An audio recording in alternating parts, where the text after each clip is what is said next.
नमस्कार, मैं कशिश। आप देख रहे हैं नेक्स्ट 9 स्पिरिचुअल। नवरात्रि में 9 दिन तक मां भगवती के विभिन्न रूपों की उपासना की जाती है।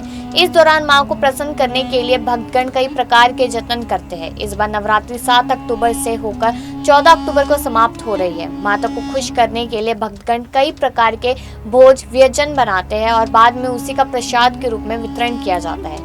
लेकिन कुछ ही लोग इस बात को जानते हैं कि नवरात्रि के 9 दिन में माँ का भोग अलग अलग लगता है। आइए समझते हैं कि नवरात्रि के हर दिन माता को कौन सा भोग लगाना चाहिए। गाय के घी से प्रसन्न होगी माता शैलपुत्री। नवरात्रि के पावन दिनों की शुरुआत माता के प्रथम स्वरूप मां शैलपुत्री को पूज कर होती है। मान्यता है कि पर्वतराज हिमालय की पुत्री शैलपुत्री को गाय के घी का भोग लगाना चाहिए। ऐसा करने से सभी व्याधियों को रोग दूर हो जाते हैं और माता के आरोग्य का आशीर्वाद मिलता है, जिससे शरीर निरोगी रहता है।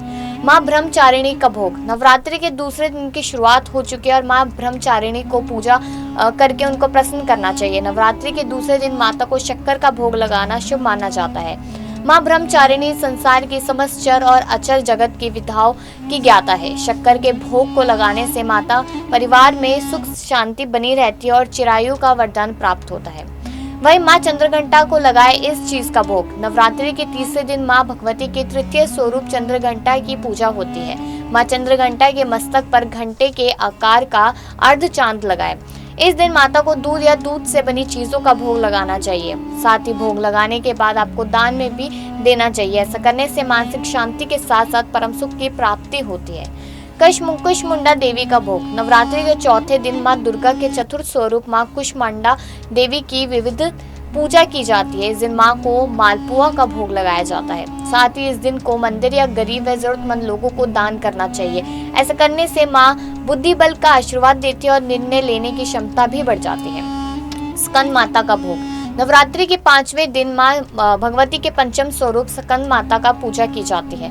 ब्रह्म स्वरूप सतन कुमार को माता होने के कारण इनको स्कंद माता कहा जाता है। नवरात्रि के 5वें दिन केले का नैवेद्य चढ़ाना बहुत शुभ माना जाता है। ऐसा करने से करियर में ग्रोथ होती है और परिवार के सदस्य अपने अपने क्षेत्र में तरक्की करते हैं।